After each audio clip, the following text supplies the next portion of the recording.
को लेकर के आता हूं। लेकिन आज देश और दुनिया के मन में सिर्फ और सिर्फ एक ही बात है। कोरोना वैश्विक महामारी से आया हुआ ये भयंकर संकट। ऐसे में मैं और कुछ बातें करूं वो उचित नहीं होगा। लेकिन सबसे पहले मैं सभी देशवासियों से क्षमा मांगता हूं और मेरी आत्मा कहती है कि आप मुझे जरूर क्षमा करेंगे, क्योंकि कुछ ऐसे निर्णय लेने पड़े हैं जिसकी वजह से आपको कई तरह की कठिनाइयां उठानी पड़ रही हैं। खास करके मेरे गरीब भाई बहनों को देखता हूं तो जरूर लगता है कि उनको लगता होगा कि ऐसा कैसा प्रधानमंत्री है, हमें इस मुसीबत में डाल दिया। उनसे भी मैं विशेष रूप से क्षमा मांगता हूं। हो सकता है बहुत से लोग मुझसे नाराज भी होंगे कि ऐसे कैसे सबको घर में बंद कर रहे हो। मैं आपकी दिक्कतें समझता हूं, आपकी परेशानी भी समझता हूं, लेकिन भारत जैसे 130 करोड़ की आबादी वाले देश को कोरोना के खिलाफ लड़ाई के लिए ये कदम उठाए बिना कोई रास्ता नहीं था। कोरोना के खिलाफ लड़ाई जीवन और मृत्यु के बीच की लड़ाई है और इस लड़ाई में हमें जीतना है। और इसीलिए ये कठोर कदम उठाने बहुत आवश्यक थे। किसी का मन नहीं करता है ऐसे कदमों के लिए, लेकिन दुनिया के हालात देखने के बाद लगता है कि यही एक रास्ता बचा है। आपको, आपके परिवार को सुरक्षित रखना है। मैं फिर एक बार आपको जो भी असुविधा हुई है, कठिनाई हुई है, इसके लिए क्षमा मांगता हूं। साथियों, हमारे यहाँ कहा गया है, एवं एव विकारः अपि तरुणः साध्यते सुखम। यानी बीमारी और उसके प्रकोप से शुरुआत में ही निपटना चाहिए। बाद में रोग असाध्य हो जाते हैं, तब इलाज भी मुश्किल हो जाता है। और आज पूरा हिंदुस्तान, हर हिंदुस्तानी यही कर रहा है। भाइयों, बहनों, माताओं, बुजुर्गों, कोरोना वायरस ने दुनिया को कैद कर दिया है। ये ज्ञान, विज्ञान, गरीब, संपन्न, कमजोर, ताकतवर, हर किसी को चुनौती दे रहा है। ये ना तो राष्ट्र की सीमाओं में बंधा है, न ही ये कोई क्षेत्र देखता है और न ही कोई मौसम। ये वायरस इंसान को मारने पर, उसे समाप्त करने की जिद उठाकर बैठा है। और इसलिए सभी लोगों को, पूरी मानव जाति को इस वायरस के खत्म करने के लिए एकजुट होकर संकल्प लेना ही होगा। कुछ लोगों को लगता है कि वो लॉकडाउन का पालन कर रहे हैं, तो ऐसा करके वो मानो जैसे दूसरों की मदद कर रहे हैं। अरे भाई, ये भ्रम पालना सही नहीं है। ये लॉकडाउन आपके खुद के बचने के लिए है। आपको अपने को बचाना है, अपने परिवार को बचाना है। अभी आपको आने वाले कई दिनों तक इसी तरह धैर्य दिखाना ही है, लक्ष्मण रेखा का पालन करना ही है। साथियों, मैं ये भी जानता हूं कि कोई कानून नहीं तोड़ना चाहता, नियम नहीं तोड़ना चाहता, लेकिन कुछ लोग ऐसा कर रहे हैं क्योंकि अब भी वो स्थिति की गंभीरता को नहीं समझ रहे। ऐसे लोगों को यही कहूंगा कि लॉकडाउन का नियम तोड़ेंगे तो कोरोना वायरस से बचना मुश्किल हो जाएगा। दुनिया भर में बहुत से लोगों को कुछ इसी तरह की खुशफहमी थी। आज ये सब पछता रहे हैं। साथियों, हमारे यहाँ कहा गया है, आरोग्यम परम भाग्यम, स्वास्थ्यम सर्वार्थ साधनम। यानी आरोग्य ही सबसे बड़ा भाग्य है। दुनिया में सभी सुख का साधन स्वास्थ्य ही है। ऐसे में नियम तोड़ने वाले अपने जीवन के साथ बहुत बड़ा खिलवाड़ कर रहे हैं।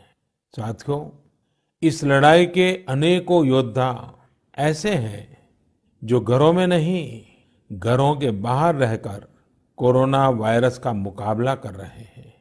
जो हमारे फ्रंटलाइन सोल्जर्स हैं, खास करके हमारी नर्सिस बहनें हैं, नर्सिस का काम करने वाले भाई हैं, डॉक्टर हैं, पैरामेडिकल स्टाफ हैं, ऐसे साथी जो कोरोना को पराजित कर चुके हैं, आज हमें उनसे प्रेरणा लेनी है। बीते दिनों में मैंने ऐसे कुछ लोगों से फोन पर बात की है, उनका उत्साह भी बढ़ाया है और उनसे बातें करके मेरा भी उत्साह बढ़ा है। मैंने उनसे बहुत कुछ सीखा है। मेरा बहुत मन था, इसलिए इस बार मन की बात में ऐसे साथियों के अनुभव, उनसे हुई बातचीत, उसमें से कुछ बातें आपसे साझा करूं। सबसे पहले हमारे साथ जुड़ेंगे श्री राम गंपा तेजा जी। वैसे तो वो आईटी प्रोफेशनल हैं। आइए उनके अनुभव सुनते हैं। यस राम। नमस्ते जी। हाँ राम, नमस्ते। नमस्ते नमस्ते। मैंने सुना कि आप कोरोना वायरस के इस गंभीर संकट से बाहर निकले हैं, हाँ जी। तो जरूर मैं आपसे कुछ बात करना चाहता था। बताइए, आप इस सारे संकट से निकले हैं तो अपना अनुभव मैं सुनना चाहता था। मैं आईटी सेक्टर के एम्प्लॉई हूँ। काम के वजह से दुबई गया था मैं मीटिंग्स के लिए। वहाँ पे जाने अनजाने ऐसे हो गया था। वापस आते ही फीवर वो सब चालू हो गए थे जी। तो 5-6 दिन के बाद डॉक्टर्स ने कोरोना वायरस का टेस्ट की और वो तब पॉजिटिव आ गया था। तब Gandhi hospital, government hospital Hyderabad में, वहाँ पे एडमिट किए थे मुझे। और उसके बाद 14 दिन के बाद ठीक हो गया था मैं और डिस्चार्ज हो गया था। तो थोड़ा डरावना था ये सब।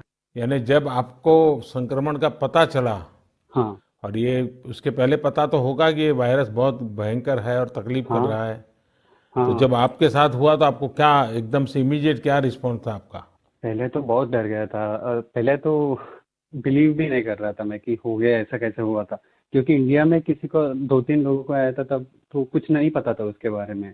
हॉस्पिटल में जब एडमिट किए थे, मुझे क्वारंटीन में रखे थे, तब तो पहले 2-3 दिन तो पूरा ऐसे ही चला गया था। लेकिन वहाँ के डॉक्टर्स और नर्सेज जो है ना, वो हम्म। बहुत अच्छे थे मेरे साथ। हर हम्म। दिन मुझे कॉल करके मुझसे बात कर रहे थे और कॉन्फिडेंस दे रहे थे कि कुछ नहीं होगा, आप ठीक हो जाओगे।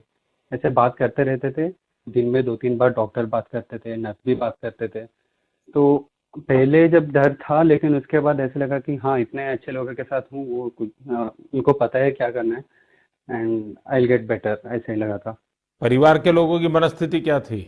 जब मैं हॉस्पिटल में एडमिट हुआ था, पहले तो सब बहुत स्ट्रेस में थे, ज़्यादा टेंशन वो सब था। लेकिन हाँ, सबसे पहले तो उनका भी टेस्ट किए थे, सबका नेगेटिव आ गया था। वो सबसे बड़ा ब्लेसिंग है हमारे लिए, हमारे फैमिली के लिए और सबके लिए जो हम मेरे आसपास थे। उसके बाद तो हर दिन इम्प्रूवमेंट दिख रही थी। डॉक्टर्स हमसे बात कर रहे थे, वो बता रहे थे परिवार को भी। आपने स्वयं ने क्या क्या सावधानियां रखी, आपने परिवार की क्या सावधानियां रखी? परिवार के लिए तो पहले उसके बारे में जब पता चला तब तो मैं क्वारंटीन भी था, लेकिन क्वारंटीन के बाद भी डॉक्टर्स ने बताया था कि और 14 दिन घर पे ही रहना है और अपने रूम में रहना और सेल्फ और हाउस क्वारंटीन रखने के लिए बोले थे। तो आने के बाद भी मैं अपने घर में ही हूँ। मेरे रूम में ही रहता हूँ, ज़्यादा तक मास्क रख के ही रहता हूँ दिन भर। जो जब भी बाहर खाने के लिए कुछ होगा, हैंड वॉशिंग, वो सब इम्पोर्टेंट है।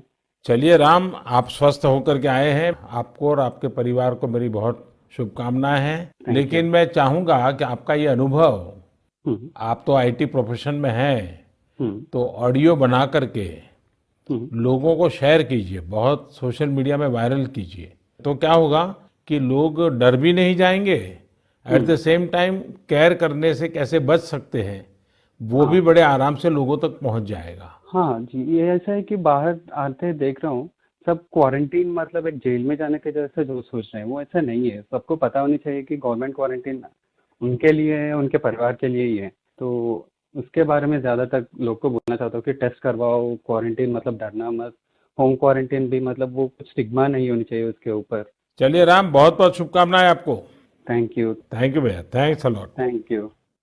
साथियों, जैसा कि राम ने बताया कि उन्होंने हर उस निर्देश का पालन किया जो इनको कोरोना की आशंका होने के बाद डॉक्टरों ने दिए।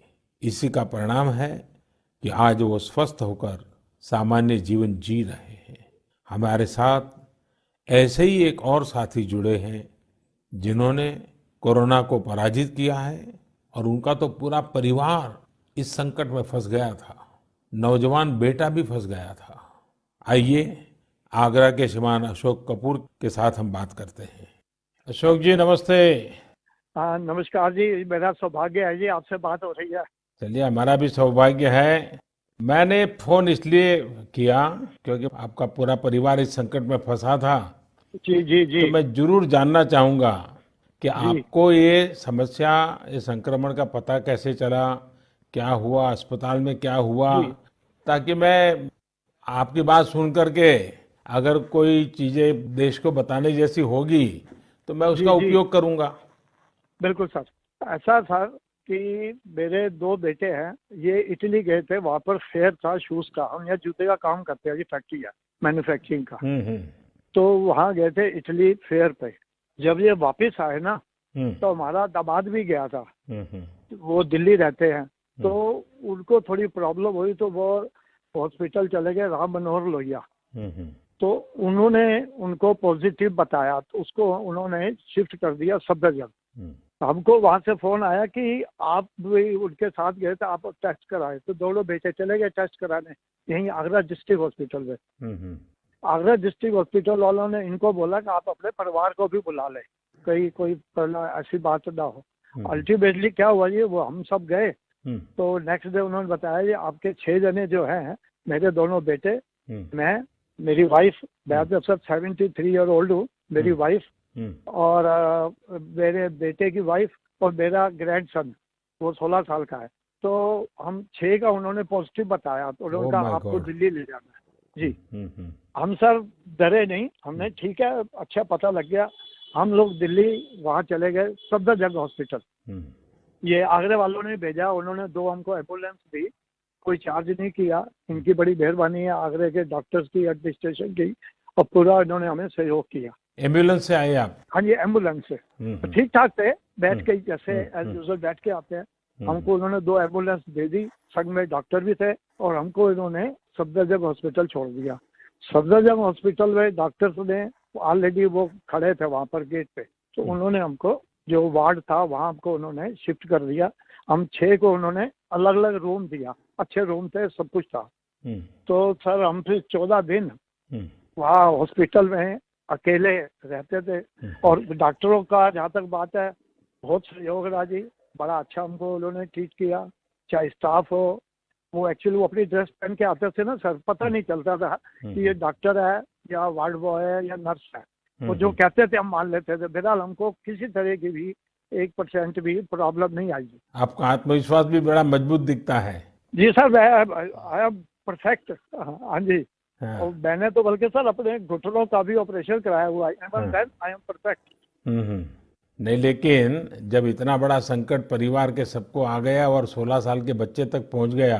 तो पेपर था सर, आईसीएससी के पेपर थे ना, तो उसका पेपर था, हमने नहीं दिए पेपर, हमने देखी जाएगी बाद में, ये तो जिंदगी रहेगी तो सब पेपर हो जाएंगे। सही बात है। हाँ जी। चलिए, आपका अनुभव इसमें काम आया, पूरे परिवार को विश्वास भी दिलाया, हिम्मत भी दिलाई। जी, हमने पूरे परिवार को गए, एक दूसरे का वहाँ सहारा रहा। मिलते नहीं थे, फोन पे बात कर लेते थे, मिलते नहीं थे। और डॉक्टरों ने पूरी हमारी केयर की जितनी होनी चाहिए, हम उनके आभारी हैं। उन्होंने बहुत अच्छा हमारे साथ किया, और स्टाफ नर्सेज जो थी, उन्होंने पूरा हमको सहयोग दिया है सर। चलिए, मेरी आपको और आपके पूरे परिवार को बहुत बहुत शुभकामनाएं हैं। थैंक यू जी, धन्यवाद सर। धन्यवाद। बड़े खुश है कि आपसे मेरी बात हो गई है। नहीं, हम भी जो बाद भी सर हमारे लिए कोई किसी तरह की मतलब अवेयरनेस के लिए कि जाना हो, कुछ करना हो, हम हर वक्त तैयार हैं। नहीं, आप अपने तरीके से आगरा में करिए, कोई भूखा है तो उसको खाना खिलाइए, गरीब की चिंता कीजिए, और नियमों का लोग पालन करें। लोगों को समझाइए कि आपका परिवार इस बीमारी में फंसा था, लेकिन आपने नियमों का पालन करके अपने परिवार को बचाया। सब लोग अगर नियमों का पालन करें तो देश बच जाएगा। हमने सर मोदी सर कि हमने वाला वीडियो वगैरह ही बना के ना चैनल्स में दिया है। अच्छा, इसलिए कि लोगों में अवेयरनेस रहे, और चैनल वालों ने दिखाया भी है। हाँ, सोशल मीडिया में बहुत पॉपुलर करना चाहिए। जी जी। और हमने अपनी कॉलोनी में जहाँ हम रहते हैं, साफ सुथरी कॉलोनी है, सबको हमने कह दिया, देखो जी हम आ गए हैं तो अब डरे नहीं, यदि कोई प्रॉब्लम है जाके टेस्ट कराए। हाँ। और जो लोग हमारे संग जो मिले होंगे या जो सब टेस्ट है सब ईश्वर की दया से ठीक रहे। जी सर। चलिए, बहुत शुभकामनाएं सबको। साथियों, हम अशोक जी और उनके परिवार की दीर्घायु की कामना करते हैं। जैसा कि इन्होंने कहा कि पैनिक हुए बिना, डरे बिना समय पर सही कदम उठाना, समय पर डॉक्टरों से संपर्क करना और उचित सावधानी रखते हुए इस महामारी को हम पराजित कर सकते हैं। साथियों, हम मेडिकल स्तर पर इस महामारी से कैसे निपट रहे हैं, इसके अनुभव जानने के लिए मैंने कुछ डॉक्टरों से बात की जो इस लड़ाई में पहली पंक्ति में मोर्चा संभाले हुए हैं। रोजमर्रा की उनकी गतिविधि इन्हीं पेशेंटों के साथ पड़ती है। आइए, हमारे साथ दिल्ली से डॉक्टर नीतीश गुप्ता जुड़े हैं। नमस्ते डॉक्टर। नमस्ते सर। नमस्ते नीतीश जी।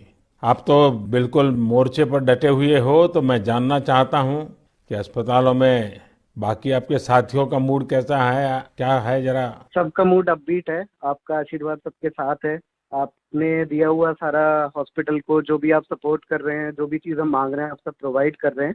तो हम लोग बिल्कुल जैसे आर्मी बॉर्डर पे लड़ी रहती है, हम लोग बिल्कुल वैसे ही लगे हुए हैं। और हमारा सिर्फ एक ही कर्तव्य है कि पेशेंट ठीक होके घर जाए। आपकी बात सही है, ये युद्ध जैसा स्थिति है और आप ही सब मोर्चा संभाले बैठे हो। हाँ जी सर। आपको तो इलाज के साथ साथ मरीज की काउंसलिंग भी करनी पड़ती होगी। हाँ जी सर, वो सबसे ज़्यादा ज़रूरी चीज़ है, क्योंकि मरीज एकदम सुन के एकदम से डर जाता है कि ये क्या हो रहा है उसके साथ। तो उनको समझाना होता है कुछ नहीं है, अगले 14 दिन में आप ठीक होंगे, आप घर जाएंगे बिल्कुल। तो हम अभी तक ऐसे 16 मरीजों को घर भेज चुके हैं। जब बात करते हैं तो ओवरऑल क्या आता है आपके सामने? जब डरे हुए लोग हैं तो उनकी चिंता क्या सताती है?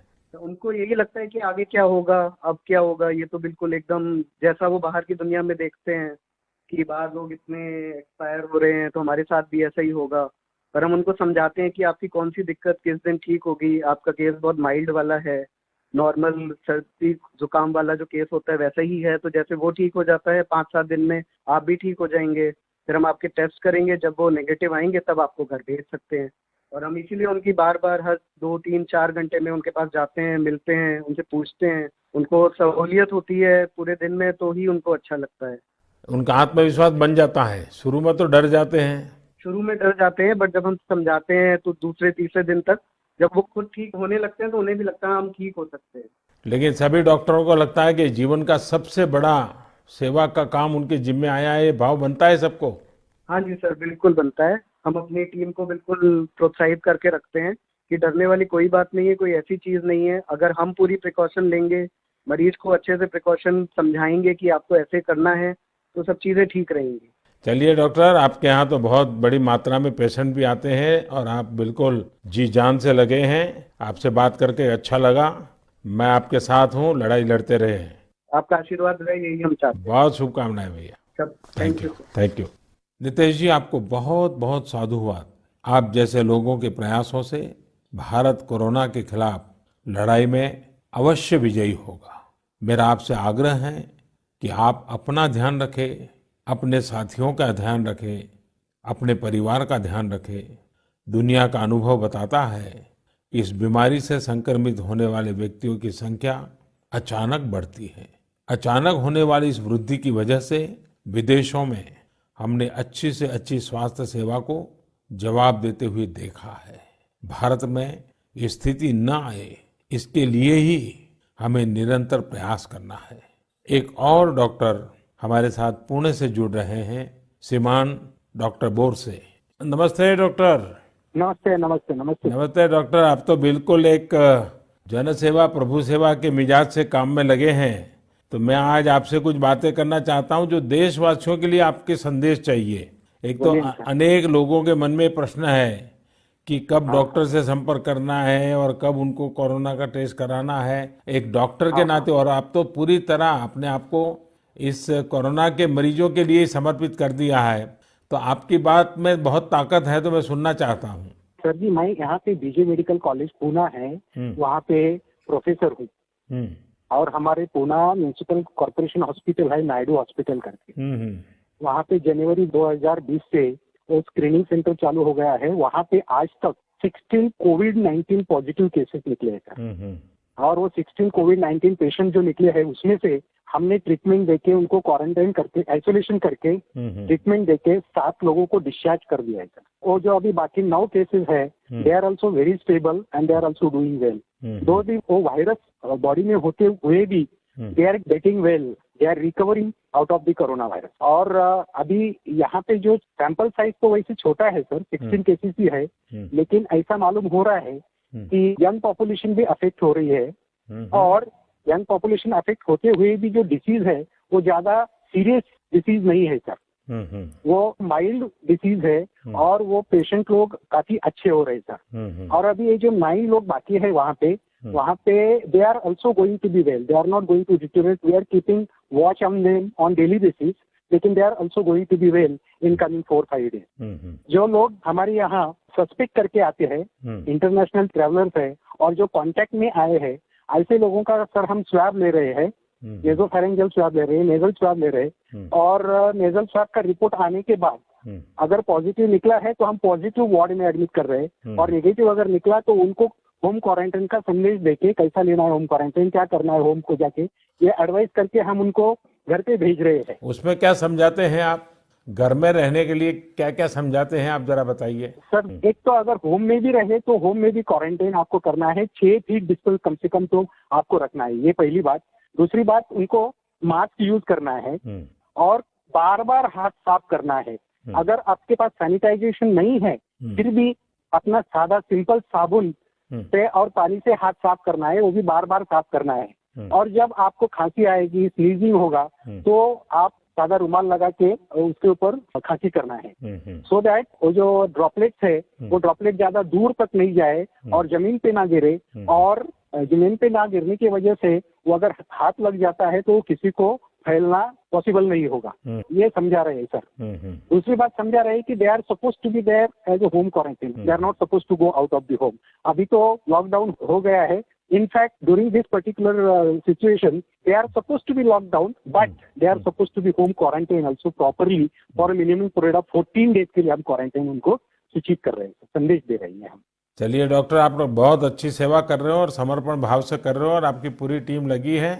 मुझे विश्वास है कि हमारे जितने भी पेशेंट्स आए हैं सब सुरक्षित होकर के अपने घर जाएंगे और देश में भी हम इस लड़ाई में जीतेंगे आप सबके लोगों की मदद से। और हमें विश्वास है हम जीतेंगे, ये लड़ाई जीत जाएंगे। बहुत बहुत शुभकामनाएं डॉक्टर आपको। धन्यवाद डॉक्टर। Thank you sir. साथियों, हमारे ये तमाम साथी आपको, पूरे देश को इस संकट से बाहर निकालने में जुटे हैं। ये जो बातें हमें बताते हैं उन्हें हमें सुनना ही नहीं है बल्कि अपने जीवन में उतारना भी है। आज जब मैं डॉक्टरों का त्याग, तपस्या, समर्पण देख रहा हूं तो मुझे आचार्य चरक की कही हुई बात याद आती है। आचार्य चरक ने डॉक्टरों के लिए बहुत सटीक बात कही है और वो आज हमारे डॉक्टरों के जीवन में हम देख रहे हैं। आचार्य चरक ने कहा है, न आत्मार्थम नपि कर्मार्थम अतभूत दयाम प्रति वर्तते यत् चिकित्सायाम स सर्वम इति वर्तते। यानी धन और किसी खास कामना को लेकर नहीं बल्कि मरीज की सेवा के लिए दया भाव रखकर कार्य करता है, वो सर्वश्रेष्ठ चिकित्सक होता है। साथियों, मानवता से भरी हुई हर नर्स को आज मैं नमन करता हूं। आप सभी जिस सेवा भाव के साथ कार्य करते हैं वो अतुलनीय है। ये भी संयोग है कि इस वर्ष यानी 2020 को पूरा विश्व international year of the nurse and midwife के तौर पर मना रहा है। इसका संबंध 200 वर्ष पूर्व 1820 में जन्म लेने वाली फ्लोरेंस नाइटिंगेल से जुड़ा हुआ है, जिन्होंने मानव सेवा को, नर्सिंग को एक नई पहचान दी, एक नई ऊंचाई पर पहुंचाया। दुनिया की हर नर्स के सेवा भाव को समर्पित ये वर्ष निश्चित तौर पर पूरे नर्सिंग समुदाय के लिए बहुत बड़ी परीक्षा की घड़ी बन करके आया है। मुझे विश्वास है कि आप सभी इस इम्तिहान में न सिर्फ सफल होगी बल्कि अनेकों जीवन भी बचाएगी। आप जैसे तमाम साथियों के हौसले और जज्बे के कारण ही इतनी बड़ी लड़ाई हम लड़ पा रहे हैं। आप जैसे साथी, चाहे वो डॉक्टर हो, नर्स हो, पैरामेडिकल, आशा, एनएम कार्यकर्ता, सफाई कर्मचारी हो, आपके स्वास्थ्य की भी देश को बहुत चिंता है। इसी को देखते हुए ऐसे करीब 20 लाख साथियों के लिए 50 लाख रुपए तक के स्वास्थ्य बीमा की घोषणा सरकार ने की है, ताकि आप इस लड़ाई में और अधिक आत्मविश्वास के साथ देश का नेतृत्व कर सकें। मेरे प्यारे देशवासियों, कोरोना वायरस के खिलाफ इस जंग में हमारे आसपास ऐसे अनेक लोग हैं जो समाज के रियल हीरो हैं और इस परिस्थिति में भी सबसे आगे खड़े हैं। मुझे नरेंद्र मोदी ऐप पर, नमो ऐप पर बेंगलुरु के निरंजन सुधाकर हेबाले जी ने लिखा है कि ऐसे लोग डेली लाइफ हीरोज हैं। ये बात सही भी है। ये वो लोग हैं जिनकी वजह से हमारी रोजमर्रा की जिंदगी आसानी से चलती रहती है। आप कल्पना करिए कि एक दिन आपके घरों में नल में आने वाला पानी बंद हो जाए या फिर आपके घर की बिजली अचानक कट जाए, तब ये डेली लाइफ हीरोज ही होते हैं जो हमारी दिक्कतों को दूर करते हैं। जरा आप अपने पड़ोस में मौजूद छोटी परचून की दुकान के बारे में सोचिए। आज के इस कठिन समय में वो दुकानदार भी जोखिम उठा रहा है। आखिर किस लिए? इसलिए ना कि आपको जरूरत का सामान मिलने में कोई परेशानी ना हो। ठीक इसी प्रकार उन ड्राइवर्स, उन वर्कर्स के बारे में सोचिए जो बिना रुके अपने काम में डटे हैं, ताकि देश भर में आवश्यक वस्तुओं की सप्लाई चेन में कोई रुकावट ना आए। आपने देखा होगा, बैंकिंग सेवाओं को सरकार ने चालू रखा है और बैंकिंग क्षेत्र के हमारे लोग पूरे लगन से, पूरे मन से इस लड़ाई का नेतृत्व करते हुए बैंकों को संभालते हैं, आपकी सेवा में मौजूद है। आज के समय ये सेवा छोटी नहीं है।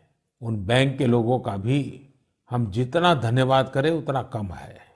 बड़ी संख्या में हमारे साथी ई कॉमर्स से जुड़ी कंपनियों में डिलीवरी पर्सन के रूप में कार्य कर रहे हैं। ये लोग इस कठिन दौर में भी ग्रोसरीज की डिलीवरी देने में लगे हुए हैं। जरा सोचिए कि आप लॉकडाउन के समय भी जो टीवी देख पा रहे हैं, घर में रहते हुए जिस फोन और इंटरनेट का इस्तेमाल कर रहे हैं, उन सबको सुचारू रखने के लिए कोई न कोई अपनी जिंदगी खपा रहा है। इस दौरान आप में से अधिकांश लोग जो डिजिटल पेमेंट आसानी से कर पा रहे हैं, उसके पीछे भी बहुत से लोग काम कर रहे हैं। लॉकडाउन के दौरान यही वो लोग हैं जो देश के कामकाज को संभाले हुए हैं। आज सभी देशवासियों की तरफ से मैं उन सभी लोगों के प्रति आभार प्रकट करता हूं और उनसे अनुरोध करता हूं कि वे अपने लिए भी हर तरह के सेफ्टी प्रिकॉशंस लें, अपना भी ख्याल रखें, अपने परिवारजनों का भी ख्याल रखें। मेरे प्यारे देशवासियों, मुझे कुछ ऐसी घटनाओं का पता चला है जिनमें कोरोना वायरस के संदिग्ध या फिर जिन्हें होम क्वारंटाइन में रहने को कहा गया है, उनके साथ कुछ लोग बुरा बर्ताव कर रहे हैं।